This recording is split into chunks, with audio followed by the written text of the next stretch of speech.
اور فوج کا سابق سربراہ سارا کچھ کر کے تو وہ گولف کھیلے گا. اور تو ہم کچھ کر نہیں سکتے لیکن ذکر ضرور کریں گے.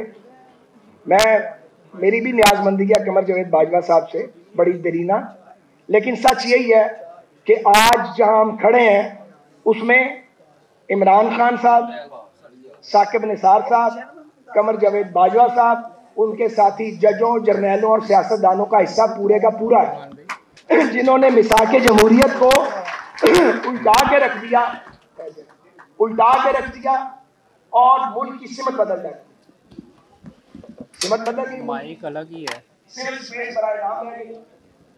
آپ ٹھیک آج ہے؟ پی ٹی آئی کے بعد لوگ ڈیمانڈ کرتے ہیں کہ جی آپ ہمارے حق میں بات نہیں کرتے. یار حق میں بات کرنے کے لیے تیار ہے، آپ اپنی غلطی تو مانیں نا. آپ اپنی غلطی تو مانتے کوئی نہیں ہے. آپ اسی فاشسٹ سوچ کے ساتھ آپ پھیلانا چاہتے ہیں. تو فاشزم تو قبول نہیں ہے کسی کا بھی، وہ عدالتی ہو، عسکری ہو یا سیاسی ہو. فاشزم تو فاشزم ہے. تو یہ جو آج حالات جہاں پہنچ گئے ہیں، ملک تو ٹھیک سمت پہ چل پڑا تھا. اگر آپ کے لیڈر ایک اقتدار کے لیے اس ڈس آرڈر کو کریٹ نہ کرتے تو ملک میں جمہوریت چل پڑی تھی. ہم نے تو پیپلز پارٹی کی حکومت نہیں گرائی لانگ مارچ کر کے. پیپلز پارٹی نے ہماری حکومت نہیں گرائی لانگ مارچ کر کے. آپ کو شوق تھا کہ یہ سارے چور ہیں اور میں صوفی ہوں، آپ آ جائیں بھائی. میں نے اس وقت بھی کہا تھا آپ ہمیں غیر فطری طریقے سے نکال رہے ہیں، آپ بھی اسی راستے سے جائیں گے. میں اس وقت بھی آپ کو کہہ رہا تھا، لیکن لقار خانے میں صوفی کی آواز کون سنتا ہے؟ لقار خانے میں صوفی کی آواز تب بھی کوئی نہیں سنتا تھا اور اب بھی کوئی نہیں سنتا. میں صرف مذاکراتی عمل شروع ہو گیا ہے. اسپیکر صاحب آپ کا شکریہ. سی اپنی آواز بھی چکنی جناب. سر مینو ادھر آواز دینی ہے، میں کی کراں؟ میڈیا انہوں نے پتا نہیں وہ نہیں سنتا پیا. انہوں نے بھائی پیچھے لوگوں کو آواز نہیں آ رہی. ساڈے مائک ہے لگے جی تانوں بھی بات بھی سخت کرتے ہیں، اندر سے نرم آدمی. میں آپ کو بتا رہا ہوں ان کے ساتھ یہ سارے وہ لوگ ہیں جو چاہتے ہیں کہ ملک صحیح ٹریک پہ چلا جائے. تو یہ ہو نہیں سکتا تھا کہ پرائم منسٹر صاحب یا میاں نواز شریف صاحب یا باقی جو اسٹیک ہولڈرز ہیں ان کی یا پیپلز پارٹی کی کنسلٹیشن کے بغیر یہ ٹاکس کا پروسیس شروع ہوتا ہے. یہ بڑی اچھی بات ہے، ہم اس کی حمایت کرتے ہیں. پر میں درخواست کرتا ہوں پی کیڈ سے ایز اے پولیٹیکل ورکر کہ اس کو غیر تاکہ نان اسٹارٹر ہو. اور ان مذاکرات سے قوم کو توقعات بن رہی ہیں، اس میں سی بی ایم کیے جانے چاہیے. باقی سیاسی بیان دیتے رہیں، گولہ باری کرتے رہیں، وہ گولہ باری تو ہم چھوڑ نہیں سکتے دوسرے پہ کرنے سے، لیکن جب بات کریں تو اس میں مجھے توقع ہے کہ اس کے اندر سنجیدگی ہوگی اور اس کے اندر سے کوئی نہ کوئی راستہ نکلے گا. اس کی وجہ کیا ہے؟ راستہ کیوں نکلنا چاہیے؟ راستہ اس لیے نہیں نکلنا کہ کون وزیر اعظم اور آئندہ کس کو وزیر اعظم بننا ہے. چھوٹی چیزیں ہیں. جب ریاست اس سے بہت بڑی ہے، لیکن ایک ایسی ریاست جو 4 فیڈریٹنگ یونٹ سے مشتمل ہو اور جس کے صوبے بلوچستان میں آگ لگی ہو اور ایک مسلح تحریک چل رہی ہو اور وہاں سے ہر وقت لاشیں آ رہی ہوں، یہاں پہ کبھی مسک شدہ لاشیں اور کبھی پنجابی مزدوروں کی محنت کشوں کی لاشیں آ رہی ہوں، اور وہاں پہ پاکستان کی دشمن قوتیں جو ہیں وہ سرمایہ لگا رہی ہیں اور لوگوں کو ریاست کے خلاف بہکا رہی ہو اور لوگ بہک رہے ہو، تو پھر بات فکر مندی کی ہے. پھر ہم پنجاب کے دھڑکتے بھی لاہور میں کھڑے ہو کر بلوچستان کی بات تو ضرور کریں گے اور یہ پیغام دیں گے پنجابیوں کی جانب سے کہ ہم آپ سے لا تعلق نہیں ہیں، ہم آپ کے بارے میں کنسرنڈ ہیں. ہم یہ ضرور کہیں گے کہ ہمیں لاشوں کے تحفے نہ بھیجیں. جو کچھ بھی ہوا بلوچستان میں اس کا پنجاب ذمہ دار نہیں ہے. ہر الزام پنجاب پر نہیں لگایا جانا چاہیے. ہمیں اچھا نہیں لگتا ہم جواب نہیں دیتے. اس کا یہ مطلب نہیں ہے کہ ہمیں اچھا لگتا ہے. تو بلوچستان جو ہے وہاں پہ آگ لگی ہوئی ہے بلوچ بیلٹ کے اندر، کیا یہ نظر نہیں آ رہا؟ اس کو ریزالو کرنے کا طریقہ صرف طاقت نہیں ہے. جہاں طاقت استعمال کرنی ہے وہ طاقت استعمال کریں، جہاں بات کرنی ہے وہ بات کریں. لیکن اگر بات نہیں کی جائے گی تو مطمئن نہیں ہوں گے. ہمارا پاکستان ہے. ہمارے بڑوں نے خون دے کر ہجرت کر کے اپنا سب کچھ لٹا کے یہ ملک بنایا ہے. جب یہ چمن لٹے گا ہمیں تکلیف ہوگی, ہم کسی بھی جماعت میں ہوں گے, مگر ہمیں تکلیف ہوگی, ہمیں درد اٹھے گا, ہمیں درد اٹھتا ہے. ہم پریشان ہیں بلوچستان کے حالات پہ. پارا چنار میں جو ہو رہا ہے, جو لڑائی چل رہی ہے, یہ نہیں ہے کہ لاہور کے لوگ یا پنجاب کے لوگ اس سے زیادہ تعلق ہے. اگر راستے بند ہیں وہاں وہ سنجیدگی نظر نہیں آ رہی. سنجیدگی نظر آنی چاہیے, صوبائی حکومت کی بھی, مرکزی حکومت کی بھی. وہ سنجیدگی کیوں نہیں؟ اگر وہ ہے تو ہمیں نظر کیوں نہیں آ رہی؟ وہ کیوں دہک رہا ہے خیبر پختونخوا؟ آج آزاد کشمیر کے اندر تاجروں کے نام پہ ایک ایکشن کمیٹی بنا کے لوگ نکلتے ہیں اور ریاست جو ہے وہ گھٹنے ٹیک دیتی ہے. تو سوالیہ نشان تو ہے نا, پھر اس پر اتنے سوال تو کیے جائیں گے کہ اگر اس طرح لوگ جتھے بنا کے نکلیں گے تو کس کس کی بات آپ مانیں گے؟ اگر وہاں کوہالہ کے پل کو روکا گیا ہے, بلاک کیا گیا ہے, علامتی طور پہ کیا گیا ہے, یا پاکستان کا جھنڈا یا قائد اعظم کی تصویر اتاری گئی ہے, تو ہم کنسرن ہیں اس سے. یہ کیسے ہو گیا؟ یہ ایک رات میں تو نہیں ہو گئی ہے. ٹھیک ہے, کشمیری تو پاکستانیوں سے بڑے کشمیری ہیں, ان کے دل پاکستان کے ساتھ دھڑکتے ہیں. تو پھر اس بار کیا ہوا ہے؟ ادھر راشی کیوں وہاں ایک ایسا آدمی بٹھایا گیا ہے جس آدمی کا کشمیر کی سیاست سے کوئی لینا دینا نہیں ہے؟ 1 گھنٹے کے لیے تو وزیر اعظم کرنے لگا. ٹھیک ہے, جب ہم نے یہ کہا تھا کہ یہ کام میری نہیں, ہم نے مشورہ دیا, لیکن کوئی مشورہ سنے تو صحیح. یہ ہم ڈرائنگ روم میں بند ہو کے آہوازاری کتنی دیر کریں گے؟ ہمیں بات کرنی پڑے گی. کون بات کرے گا؟ میں اسی لیے حکومت کا حصہ نہیں ہوں, میں آپ کو بتا رہا ہوں, میرے ساتھیوں کو پتا ہے اس بات.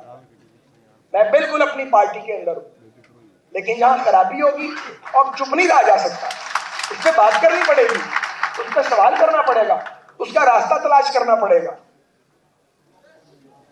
میں بڑے ادب سے یہ کہنا چاہتا ہوں, یہ جو نئی امریکن انتظامیہ آ رہی ہے, کوئی نہیں انٹرسٹ نہیں ہے عمران خان کے ساتھ. ان کا انٹرسٹ وہی ہے جو امریکی استعمار کا انٹرسٹ ہے. یہ پاکستان کا ایٹامک پروگرام, پاکستان کا بیلسٹک میزائل پروگرام, اور پاکستان ایک انٹیکٹ ریاست کے طور پر.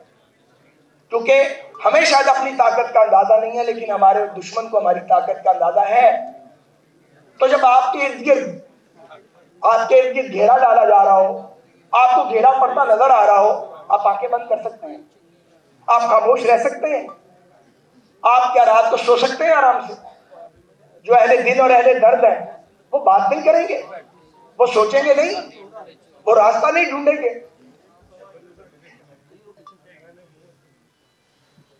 میں یہ گزارش کرنا چاہتا ہوں, میں نے کچھ اکابر سے بات بھی کی ہے, میں ان کے نام نہیں لوں گا, کہ ایک تو یہ مذاکرات کا عمل ہے, یہ کامیاب ہونا چاہیے, اور دوسری صورت یہ ہو سکتی ہے, اور یہ پی ایم ایل این کی طرف سے تجویز نہیں ہے.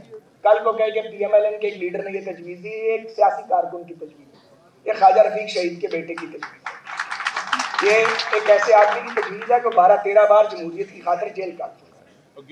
تو میں آپ سے یہ گزارش کرنا چاہتا ہوں کہ کچھ اکابر سر جوڑیں جو حکومت کا حصہ نہیں ہے اور جو پی ٹی آئی کے الائز نہیں, مگر وہ میٹر کرتے ہیں پاکستان کی سیاست میں.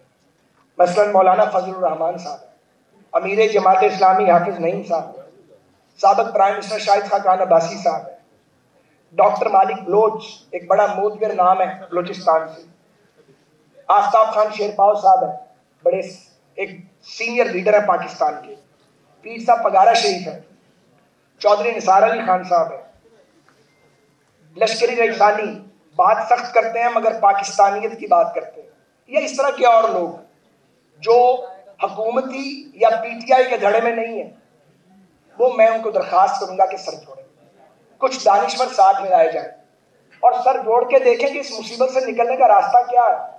یہ جو ہم گتھم گتھا ہو گئے ہیں ایک دوسرے کے ساتھ, وہ گالی گلوچ ہو رہی ہے جناب, ریاستی اداروں کی تحقیر کی جا رہی ہے, ان کو رسوا اور بدنام کرنے کی کوشش کی جا رہی ہے, پھر کاؤنٹر فائر آ رہا اس کے اوپر, اور سمجھ نہیں آ رہی کہ سچا کون ہے اور جھوٹا کون ہے, خلط ملط اور گڈمڈ ہو گیا سارا کچھ.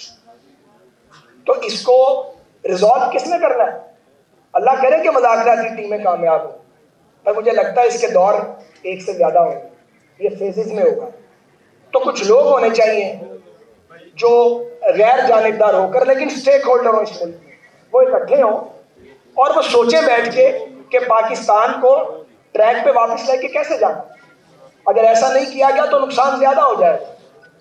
مجھے یہ کہنے میں کوئی بات نہیں ہے کہ شہباز شریف صاحب کی قیادت میں پاکستان کا جو اکنامک میلٹ ڈاؤن تھا اس کو بہت حد تک کنٹرول کیا گیا. انہوں نے جو گورنمنٹ کی شہباز صاحب کی ٹیم ہے پرائم منسٹر کی اور اس کے ساتھ ظاہر ہے فوج پاکستان نے پوری ایفرٹ کی ہے، مل کے پاکستان کو ڈیفالٹ سے بچایا، اس میں کوئی شک نہیں ہے. آئی ایم ایف سے جس طریقے سے انہوں نے نیگوشیٹ کیا وہ انہی کا کام تھا. تو یہ بہت بڑا خطرہ تھا پاکستان کا جو درپیش تھا، بالکل سامنے کھڑی تھی آفت جو ٹل گئی ہے. لیکن اسی موقع پہ میں یہ بھی کہنا چاہوں گا کہ آپ کو سیاست بھی کرنی ہے، آپ سیاست نہیں کر رہے. یہ بات وہ تھی جو کل تک میں آپ کو ڈرائنگ روم میں کہتا تھا، پرائم منسٹر صاحب کو بھی کہتا تھا، آپ سب کو بھی پتا ہے، بڑے میاں صاحب کو بھی کہتے تھے آپ کو سیاست بھی کرنی ہے. اگر آپ سیاست نہیں کریں گے اور تو یہ بات بنے گی نہیں، کیونکہ بہرحال سیاست سے ہی بات آگے چلے گی. سیاست کو بھی ساتھ کریں. اور یہ جو کریکس آ گئے ہیں پاکستان کی فیڈریشن میں، ان کو کریکس کو فل بھی بہرحال اول آخر سیاستدانوں ہی نے کرنا ہے. سیاست میں کوئی کسی کو دفن نہیں کر سکتا. یہ غلط فہمی دور ہو جانی چاہیے. کوئی دفن نہیں ہو سکتا. نہ بھٹو کی سیاست کو ختم کر سکا، نہ نواز شریف کی کر سکا. سیاست کو دفن نہیں کیا جا سکتا. سیاست کو غیر فکری طریقے سے روکا نہیں جا سکتا. آپ زور لگا سکتے ہیں، آپ وسائل خرچ کر سکتے ہیں، آپ اپنی انرجی ضائع کر سکتے ہیں، لیکن آپ اس کے نتائج نہیں لے سکتے. سیاست کے طریقے سے اس کا مقابلہ ہوگا، غیر سیاسی طریقے سے مقابلہ نہیں کیا جا سکتا.